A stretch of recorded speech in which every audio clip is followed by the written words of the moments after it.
Everyone hear me okay? Cool. What's that? All right, cool. So, good morning, everyone.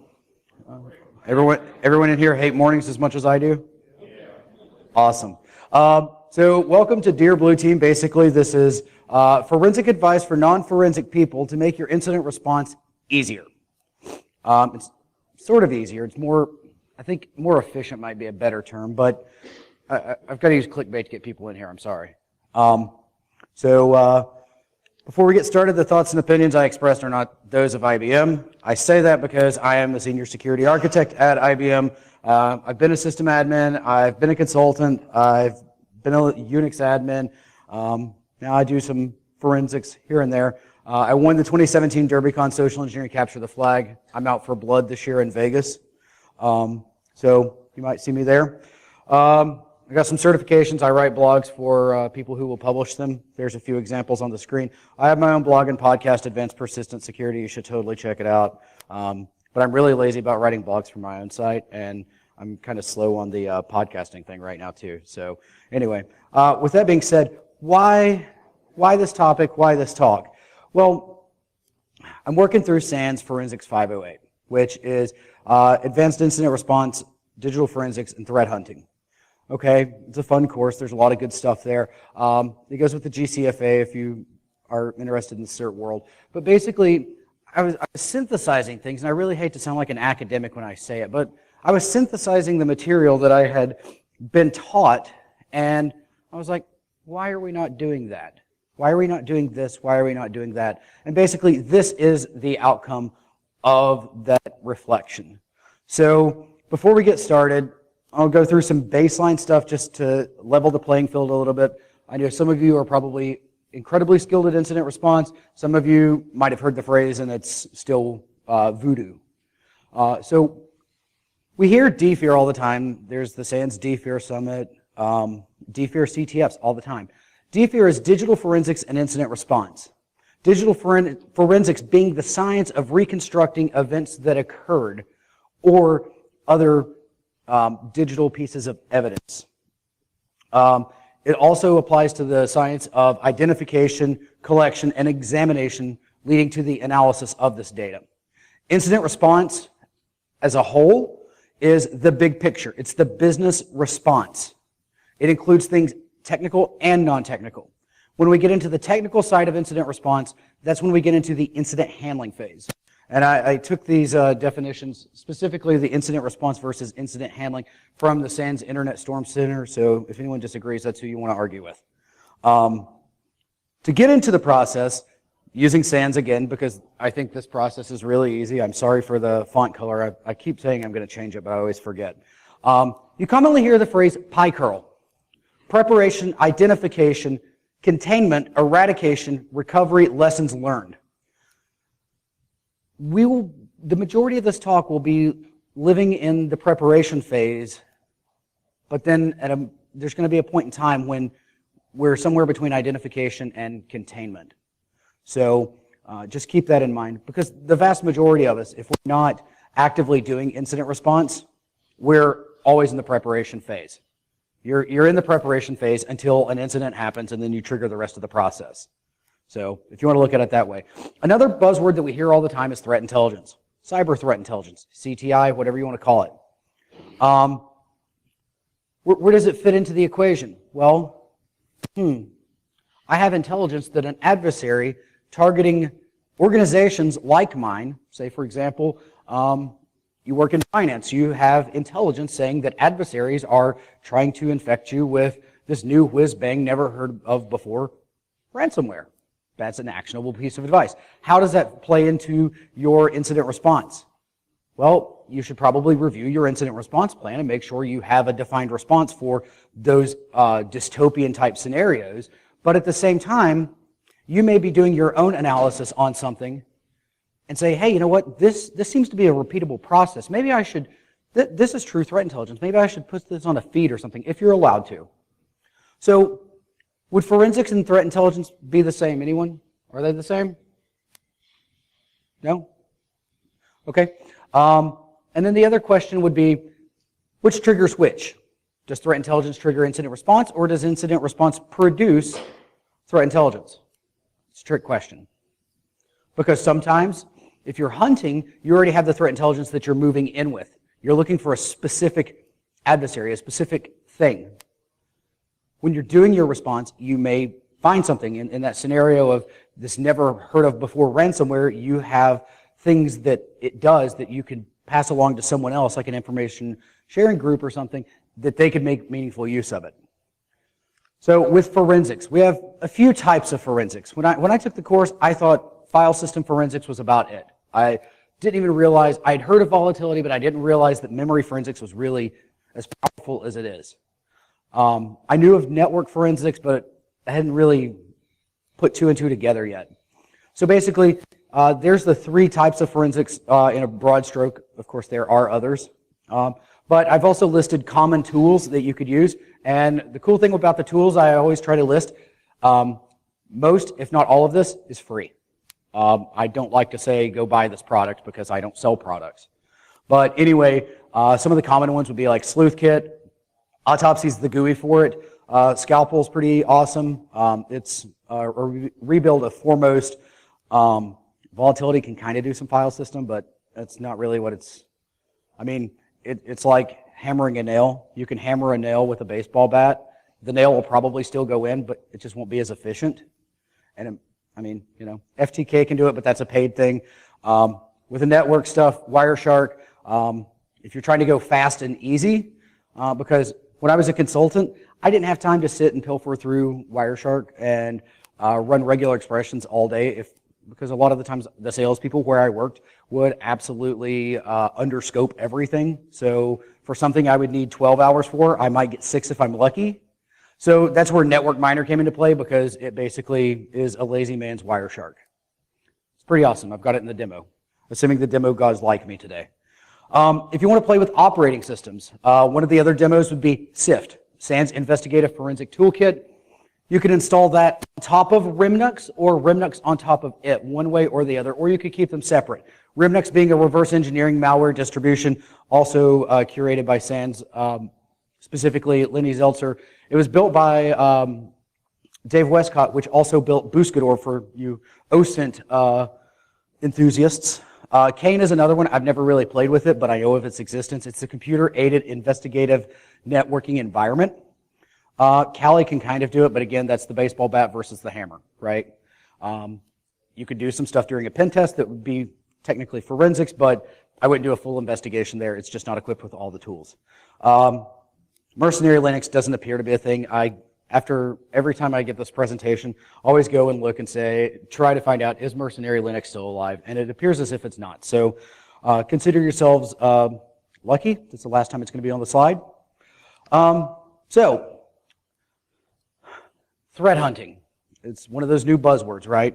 It goes right alongside Bitcoin, blockchain, technical debt, the cybers, APT, next generation, in parentheses, advanced persistent next generation squared. Oh, sorry, I thought I was at RSA for a second. My bad. But anyway, it's one of those terms. Let me simplify it for you. Tools and techniques, for the most part, they're the same that you're going to use for a forensic examination. What you're going to do for postmortem forensics would be the same thing you're doing for threat hunting. You're just doing it before something happens. Benefits, well, you're going to detect faster. You're going to be able to respond better. There's a certain level of maturity with that. You probably don't want to go threat hunting if you don't have an incident response team. It's probably not something you want to pay a consultant to do because it's based on what is normal. So, as a consultant, I might have got 24 hours to go in and threat hunt a network. Here's the problem. If there's like 5,000 systems on that network, how much do you think I'm going to learn about that network in 24 hours? I'm sorry, yeah, 24 billable hours. No. Their system admins, on the other hand, if they had an incident response team, they know what is normal. Their help desk I guarantee they know what's normal. But nevertheless, I digress. The comparison between the two, basically, for forensics and incident response as a whole, there's not a lot of prerequisites. Typically, the prerequisite is you get notified. either from your SOC, from a client, from a partner, from the feds, from Brian Krebs. I mean, according to Jason Street, Brian Krebs should not be your IDS. Unfortunately, he is. And as much as in the forensic world we want to say, we want to analyze everything, we want to get all the data out of everything, the business disagrees. And at the end of the day, they sign the paycheck, they win the fight. So we restore things quickly, we go about our business. Threat hunting, on the other hand, basically you have to deal with the prerequisite being, are we mature? To quote Michael Santarcangelo, are we tall enough to ride the ride? If you don't have several of the critical security controls, I'm not going to give you a specific number because I don't know your organization, I don't know your threat tolerance, I don't know your budget, I don't know any of that. But if you don't have a good majority of those, and at least the incident response one, don't even talk about this. If you don't have your first 5, no, just stop what you're doing and go back to the first 5. Anyway, again, it's based around what's normal. You could potentially have a piece of threat intelligence that you're specifically hunting for when you're doing this. You are at a financial institution, you have intelligence that that actor is trying to do those actions, okay? Based on what has happened with other financial institutions when that actor did those actions. These were the things that they observed. You go looking for those things so you can find them before they're able to alert Brian Krebs as to your lack of security. And this is where it gets tricky. It's not based on a time objective. That's why it's hard for consultants to do it. Because, again, you're not going to have the time to get the lay of the land. With the pen test, yeah, I mean, you can totally go in there 24 hours, run responder, you know, do this, scan that, pop this box, get this shell, whiz bang, write report, you're done. That's not quite the case with this. So anyway, again, with more of the standard DFIR talk, let's just go ahead and get this out of the way as well. Logging, we hear it all the time, do it verbose, but at the same time, parse like there's no tomorrow. Store it somewhere else. In the cloud's a good place as long as it's not an S3 swimming pool. Since apparently bucket's not the correct term anymore as much as they leak. The logs can make you or break you because while you may be doing things with memory or network information, you still got to corroborate it with logs. That's part of the thing. You're looking at the big picture. Inventory everything. Critical security control number 1 and number 2. Have an inventory of authorized and unauthorized hardware and software. If you don't have those, I mean, how do you know what's on your network? How can you effectively defend and respond to threats in your network if you don't know what's there? Give you a hint, if you do vulnerability scanning, you might be able to find it. As long as you don't do it by host, I just say, every IP, scan the world. Only in the internal ranges. Nevertheless, if you want to play with Consa, that can actually interrogate your Windows host and keep the data local to one host. You can parse that out, run your regular expressions, do whatever you want with it. It's great. Update your inventories. Okay, I did an inventory 2 years ago. I'm compliant. What about that IoT thing that the CEO put in his office and didn't tell anybody? It's connected to the network and not the guest network. He had one of the help desk guys come up and bully him, and he bullied him and said, "I'm the CEO, you're going to connect this." "Yes, sir." So anyway, have network time. If you have a single site, maybe you don't need NTP, maybe you don't need to use like UTC or GMT, whatever you want to call it. But if you're across multiple time zones, you need one consolidated time that the logs are in, so you're not having to do math on your fingers in the middle of an incident. So keep that in mind. And then baselines, I'm going to get into, that's basically what this is about, baselines. But anyway, soft skills with this, you need to know who to notify, how to notify them, when to notify them, what data to give them. For example, in my social engineering talks, I say, if someone clicks a fish, I don't want to see them punished. You need to tell them exactly how to report it. Don't just say call security, because they're going to call the gate guard, and he's going to be like, "Okay, cool, have a nice day. Come on in, come on in. I don't need to see your badge, just come on in." But say, call this number. Send this email, although I don't recommend sending emails to report incidents and wonky stuff because, well, assume it's compromised. So that whole zero trust mentality. If you want to use carrier pigeons, Morse code, Campbell's soup cans on a rope, whatever you want. Communicate, however. Slack's there, Signal's there, Wicker, whatever. Get up and walk over to the person. I mean, we could all use a few extra steps a day, right? I know I can. My mom was on my case about going to a lot of cons, but then later on that day, she was on my case about my weight, and I was like, but Mom, I've got to go to the cons. Why? Why can't you just stay home? Well, because when I go to the cons, I do like 17,000 steps a day. Oh, good Lord. You're trying that social engineering crap again. It's like, sorry. Anyway, what actions do you want them to take? I can't define this for you. Do you want them to hibernate the system so that you can actually get the hibernation file reconstructed into memory or whatever? Do you want them to shut it down? Do you want them to unplug from the network? When you're telling people to unplug from the network, here's a hint. Use the same color network cable across your entire organization. Here's why. My mom's nearing 60, and she, needless to say, is not a very technical person. And I think about things from the perspective of, I'm telling my mom to unplug this from the network. Cool. If I say unplug the network cable, she's going to unplug every single cable in the back. In your environment, that may destroy some of your evidence, and it may make things harder for you. If I say unplug the yellow cable, she's going to unplug the yellow cable. In the military, we had a thing called the bomb threat worksheet. When you would answer the phone, if someone was calling in a bomb threat, this was a list of questions you were supposed to ask. Situational information about where are you calling from, what will trigger this, why are you doing this? And it never happened when I was in, but I'm sure if someone actually did call one in, they would be like the strangers, like the horror movie, and say, when you say, why are you doing this? They'd be like, because you were home. Yeah, probably not. But anyway, what actions do you want to take? And this is dependent upon your organization. I can't tell you the right answer. I can tell you what not to do. And that would be, don't do anything that's going to mess up the chain of custody. You need to respect it, because that is, if it has to go to court, if it goes to litigation, chain of custody is going to make you or break you, period. If you're dealing with a malicious insider threat that's stealing intellectual property and selling it, and your company is going to want to take them to court, if you've destroyed your chain of custody, if they have the least bit of a dog of a lawyer, like a bulldog of a lawyer, you're done. Straight up. So here's a couple of examples. Compromised account, don't change the password. Non-repudiation, nope, that's out the window. Chain of custody, out the window. You can disable the account, don't change the password. This one absolutely blew my mind. This is actually from an incident I responded to. Do not delete the VM that was on the public internet running RDP without a VPN in between with a 4-character administrator password. When the incident responder gets there and says, hey, I would like to take a look at this and look at the logs. Oh, I'm sorry, we don't do logging here. Okay, could I take a look at the host? Oh, no, I already deleted it. I needed a lot of Pepto that day.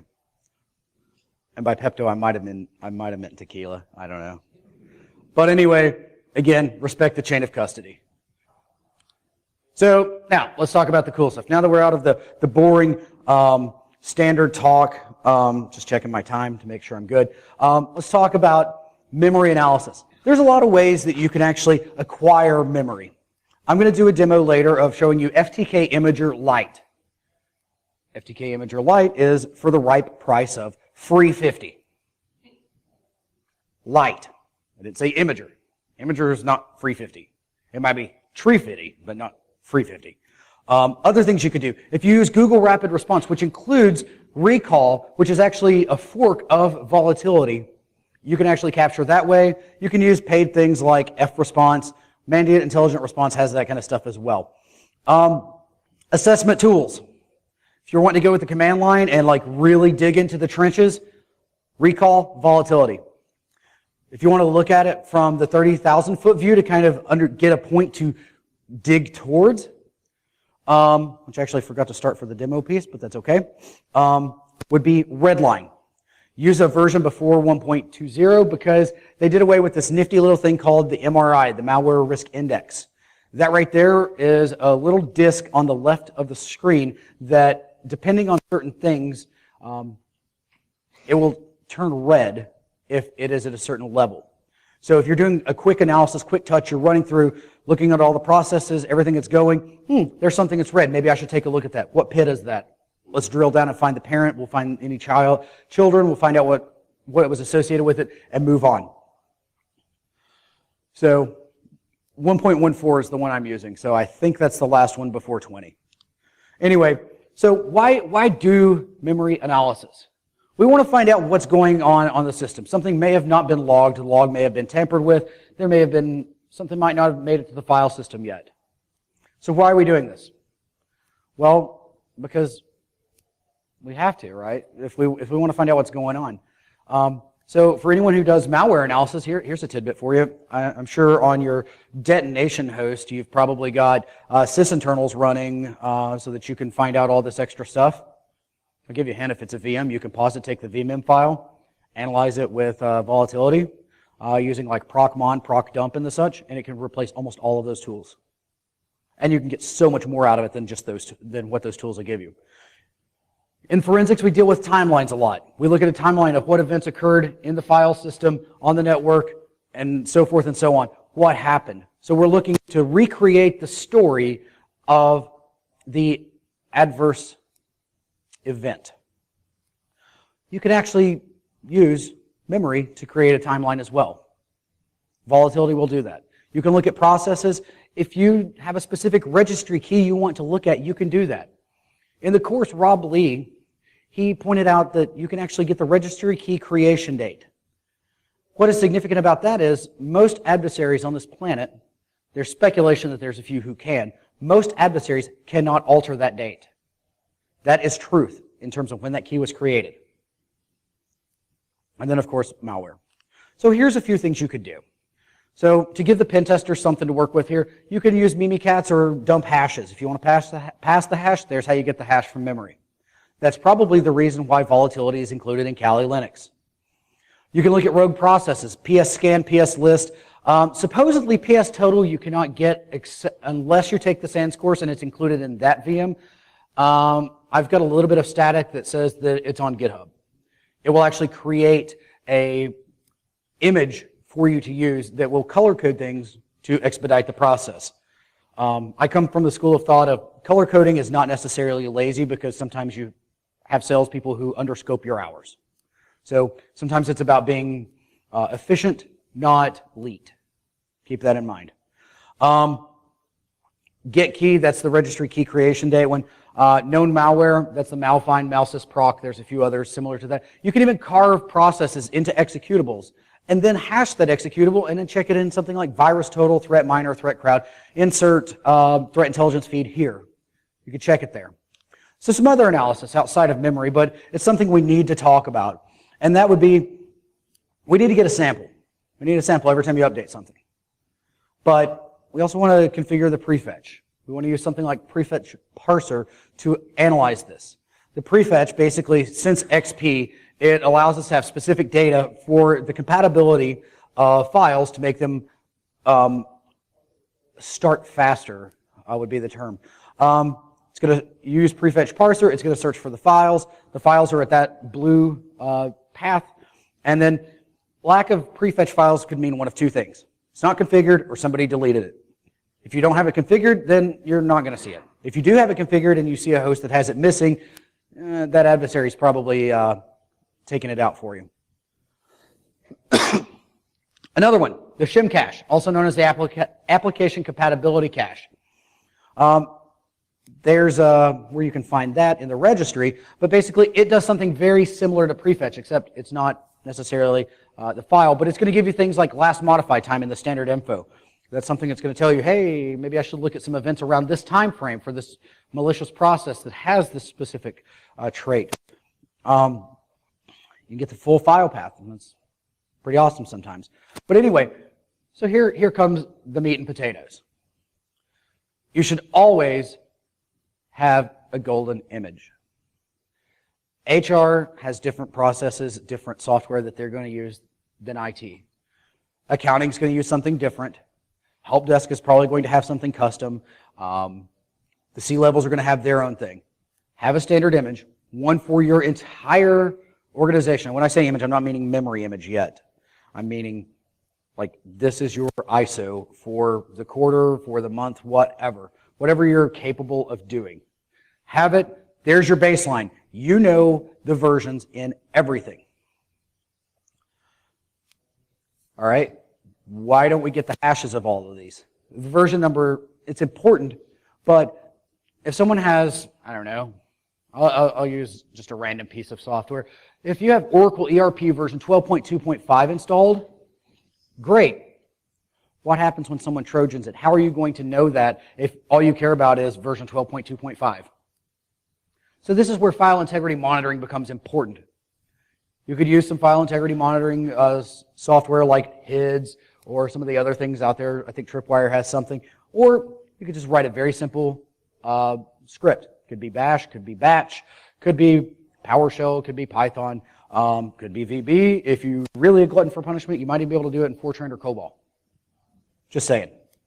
But with that, you can find out what's been changed. So MD5 deep is a quick, efficient method to do that. So MD5 specific files. Okay, cool. So what happens when the hash doesn't match? How are you going to find out what's different? Well, there's a thing called SS deep, which is called fuzzy hashing, that does byte by byte hashing, and basically it allows you to do a diff, and you can see specifically what changed. You can script all of that with very simple for statements, for I in host dot whatever, do hash. If hash matches, great. If hash doesn't match, do fuzzy hash, find the diff, move on.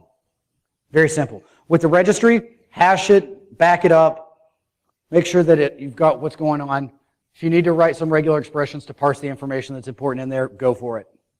So with that, Volatility itself has 3 plugins for baseline analysis. What that means is you have a memory image. You remember those standard images I just mentioned a few minutes ago? You take a memory image of them before you deploy them. You execute, capture, deploy. So when something gets popped, you don't have to go find the known good system, because at that point I wouldn't say any system is known or good. They might be known, but they're not good. So instead of going and trying to find an adjacent PC that may or may not be affected, just not showing signs yet, you already have the image. And yes, there are fundamental flaws with what I just said, because if a nation state or someone who really wanted to get you got you while you were making the image, it's going to be flawed. Yes, I acknowledge that, but we're not trying to defend against nation states in this talk. We're trying to just make life a little bit easier, right? So keep that in mind. But we can do that for drivers, processes, and services. It'll just basically do side-by-side comparison, tell you the differences. So if you want to take an image of every single host, you can do so. If you've got the budget for it, share some money with me. I just want money.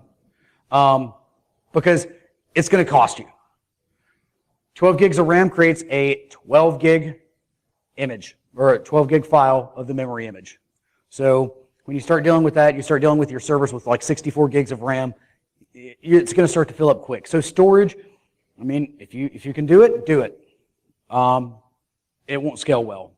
You can script it, but nevertheless, that's why I say have the standard image take a memory capture of each variation of the image. So have that help desk software running when you capture.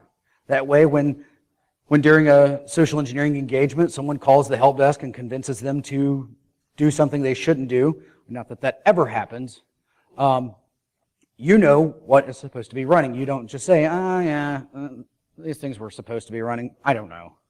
It's taking the I don't know out. But anyway, so with network forensics, I'm not going to go too deep into this. It's actually a single slide, but it definitely plays into the equation as well. Take your PCAPs as often as possible, store as long as possible. Again, storage is money. 3 things in this industry are money. I'm not meaning APT, threat hunting, and blockchain, or Bitcoin, or Ethereum, or insert whatever here. Processing power, storage, time. Those are the 3 variants that equate to money. Hence the reason crypto mining is so popular right now.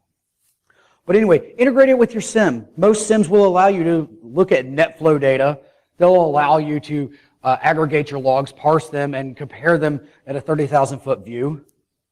Some of them will even do PCAPs. You can even script that under certain conditions, they will start a PCAP for you. Some integrate with vulnerability data. A couple right off the top of my head I can think of that do that. carve your PCAPs. Wireshark, Network Miner, they'll both do it. So with that being said, let's move to the demo period, assuming the demo gods are not angry with me today. Just shifting over, and I'm going to apologize in advance. The font's going to look really wonky. We tried to fight it before I came up here, but it just didn't jive. So I apologize for that. If it works, great. If not, then I'll find another way to get through it. Okay, so sorry, the font's really off. I can't zoom in, but this is FTK Imager Lite. If you want to take a memory capture, very simple. Capture memory. Give it a path. Capture memory. You can take a page file, you can get the 81 if you want it. I don't really play with that, but I'm probably going to start playing with it to see what I can learn from that later. The cool thing is you don't have to install this either. You can put it on a thumb drive, capture to the same thumb drive, walk away. What if a pen tester did that? Maybe that might be my 2019 talk. I don't know. Perhaps. But anyway, that's one of the fun stuff. And I've lost my toolbar down here. Give me a moment. There it is. Just had to kill that. Let's look at Network Miner. So, I don't know what just happened, but I'll take it. Oh, it went back to extend. Now the demo gods must be upset with me. It's okay. So, Network Miner, again, the font's wonky, but here we'll just open.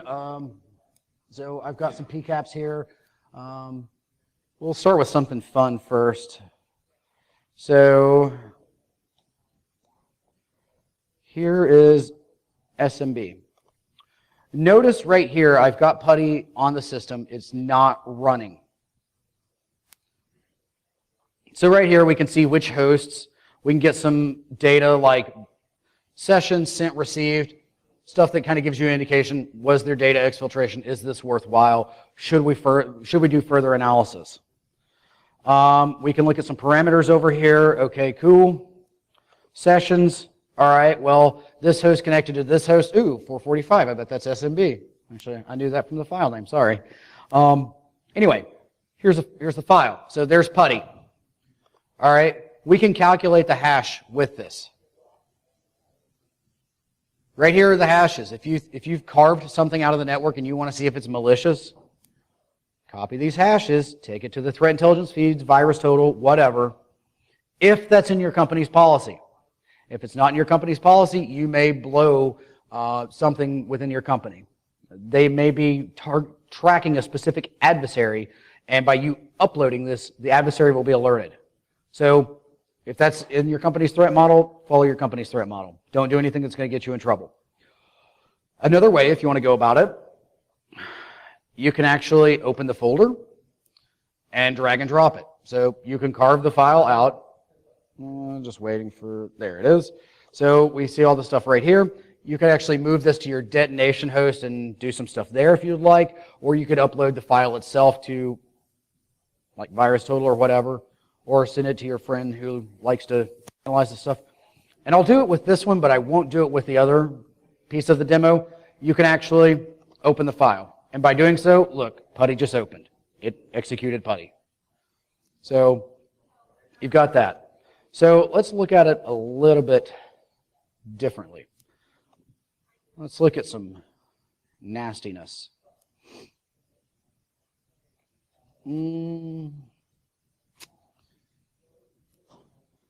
I'll do one that I don't typically open up. So here we're seeing all the connections. We're seeing some details about it, like what it was going to, all this stuff here on the right. We get the timestamp. Sorry, these are files. It's not the... So there's a boatload of traffic in this. There's a lot of noise to have to work your way through. So you can find out what's going on here, determine what's normal. And with the files, if you're looking for the malware piece, I literally just go over, bless you very much. I look at the size, and I scroll to the biggest file.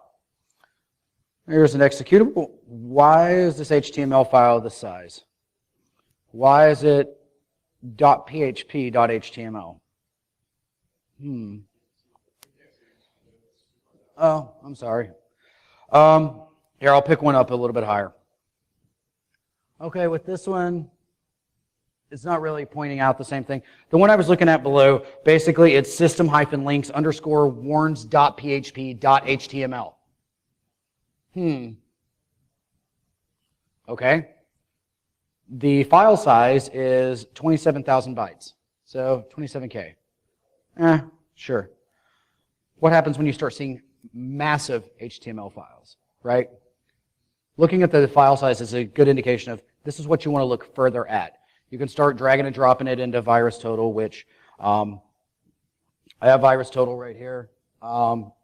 Sorry it's cut off, so I'm not going to be able to do all the fun stuff with it, but you can drag and drop the file if there's a URL. When I'm doing analysis on phishing campaigns, because I have several decoy accounts that I get some fish in, and sometimes when I want to demo a product, then I give them one of those accounts so that when they try to spam me, I can be like, nope. But actually, I'll tell you, I learned something new this week because of GDPR. If you just tell them that you're in Europe, you don't have to be a European citizen. Just say, I'm currently in France and I am exercising my right to be forgotten per the GDPR. They have to delete you. Pro tip. And then you can search right here. You've got domain, file, hash, whatever. You get the hash out of Network Miner. You get the hash from MD5, some whatever. You drop it right here, and something will come up. I'll grab a one here. So there's an executable. You can't see it at the bottom. What I will do, though, bless you very much. Hey, I'm here for you, man.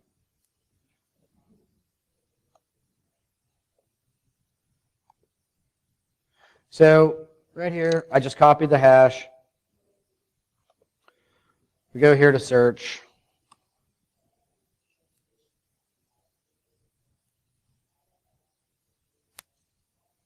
Yep. It's got a lot of red. I'm not a very smart man, but red is bad. I don't think it means they're on the red team either. So another way you can do it with the file, right? So right here, we have the carved out file. There's the path and all that fun stuff. So I'm just going to cut that. I'll close this. Choose a file. Oh, look, there's all my talks for the year. We have that. And then we pick this. Same thing. So you could do it either way. 6 of one, half a dozen of another. But it's one way to go about it. With that hash, you can also go into something like Alien Vault, like OTX, which is free 99. Let me get that hash again. I forgot that I had the path. So you choose whichever hash you like. If it's MD5, SHA-1, whatever, it doesn't matter. Most platforms will support all. But anyway, you can go in, search. I found this is my pulse. I'm not going to lie about it, but basically I found an article that discussed it, and when I was working through doing this, at the time I was also an Alien Vault instructor, and Alien Vault was like, hey, you really should have some pulses if you're going to teach students how to make pulses. I was like, yeah, that's a good idea.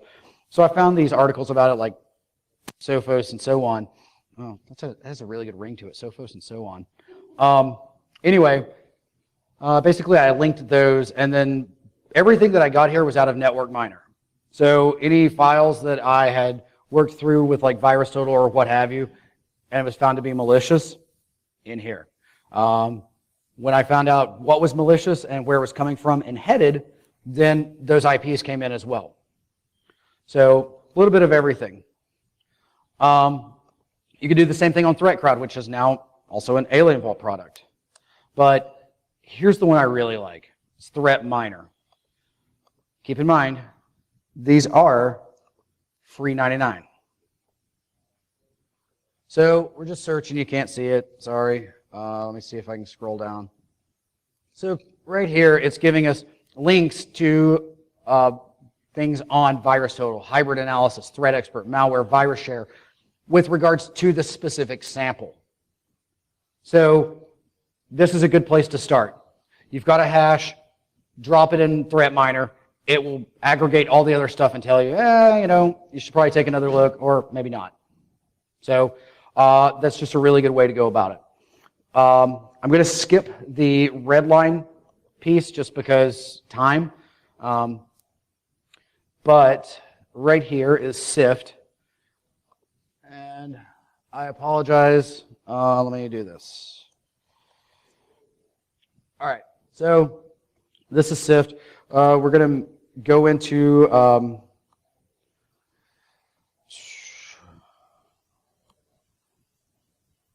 going into this directory. Within this directory, we have a few files. I've already done a lot of the analysis with this as part of Capture the Flag.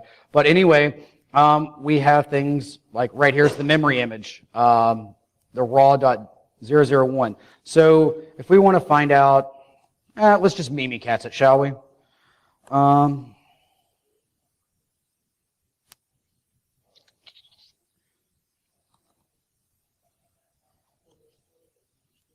wonder what kind of passwords they use, because I'm nosy.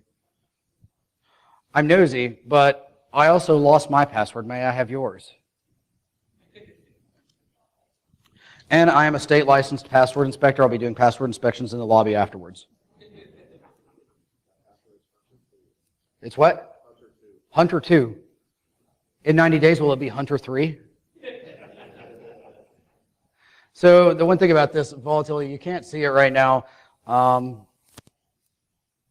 Volatility takes a bit to do this, but as soon as it's done, I'll get it to where you can see it. So yeah, it's basically with this you define it's volatility.py, vol.py. You can export your path to the actual image, so you don't have to define a -F switch every time. You can also define a specific profile. So you could say, this is a Windows 7 Service Pack 1 x86. And it will actually do that for you instead of having to take some time and do this. And then you say whichever plugin, mimikatz, proc dump, PS total, whatever you want. And then it'll take some time because it's going through a lot of data, and then it'll churn out everything in a nice, pretty way. So this is taking a little bit longer than I was looking for. So let's look. Actually, I'm not going to cat. Do this. So this is the output of malfind. So basically, it's just saying, hey, what's going on here? I forgot I did more instead of cat, but I'm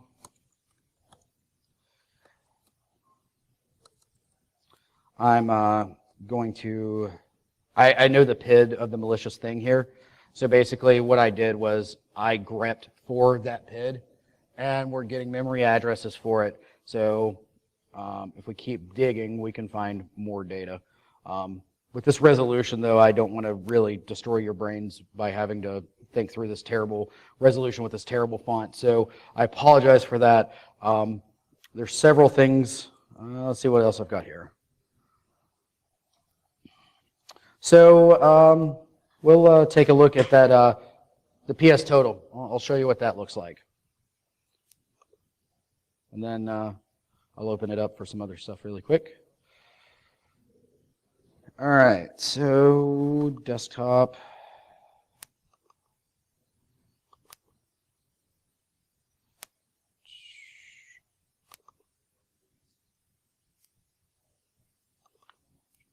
So here we have all this stuff. There's some error logs, what have you. But there's the memory image. Here's the memory graph, if you want to take a look at that. And then over here, we also have the PS total. I think this might actually be from PS total as well. Obviously, there's a lot of stuff going on here, so it's just a matter of, yep, this is from PS total. So basically, we look right here and we can see what's going on. We see what spawned what command was going on. If it went through the command line, we can identify that information as well. And if your salespeople undercut your hours like mine used to, you have color codes to expedite what you want to look at. It's not to say don't look at the other stuff, but this gives you a starting point. Good point for the rabbit hole. With that being said, going to shift back over here momentarily.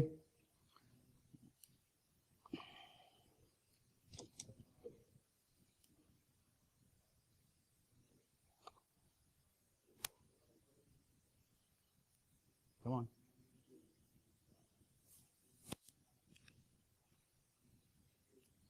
Okay, it's not, oh, there we go.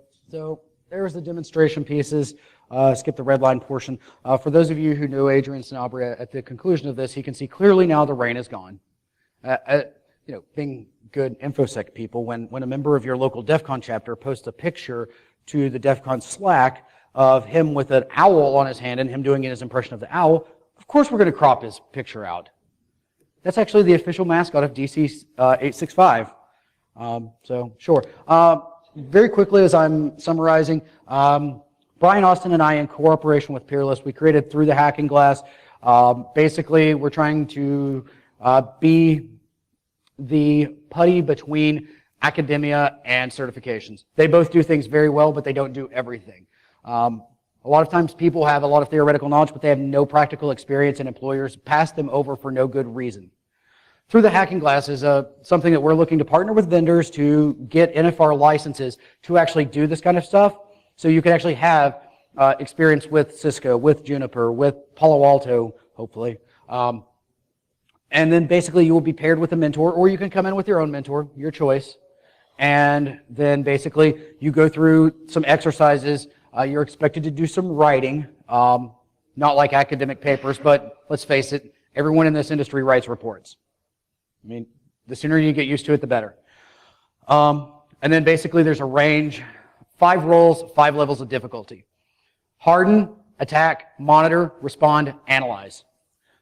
Difficulty levels, single system, 2 to 5 hosts, small office, home office, homogeneous enterprise, heterogeneous enterprise. We're working on building that stuff now, so the range is not going to be ready in the immediate future. We're about to start pairing mentors and mentees this month, but this is my call to action for you. If you think you can mentor someone on something, even one person, we desperately need your help. We've got over 175 people on the list, and less than 15 of them are signed up to be mentors.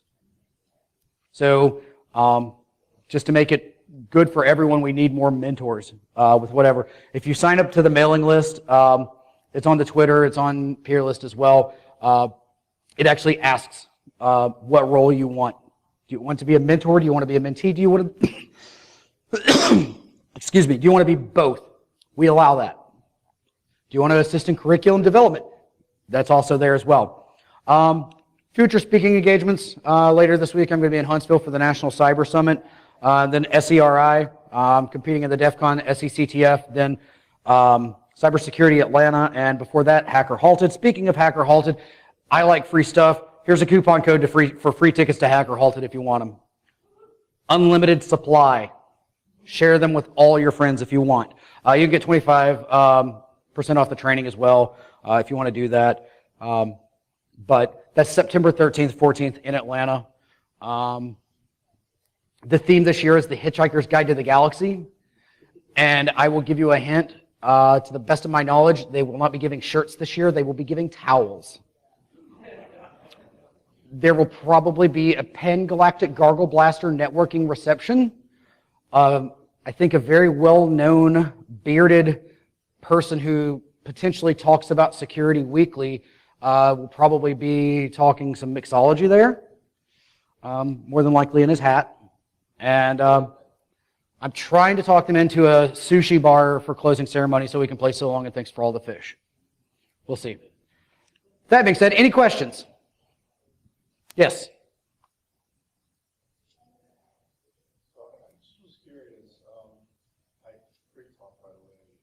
Thanks. How much does this talk apply to malware versus an adversary? So the question is, how much does this apply to malware versus adversary? Honestly, it's about equal. Because when you're doing this proactive stuff, adversaries and malware both have dwell times, right? Sometimes the malware has a logic bomb for when this happens, do this. Sometimes it just does it right then. If it's something that acts very quickly, no, it's probably very minimally useful. But if you have something that has a logic bomb built into it, something that's going to look for specific things, it's going to be right there with an adversary. So there's something to gain from it, yes.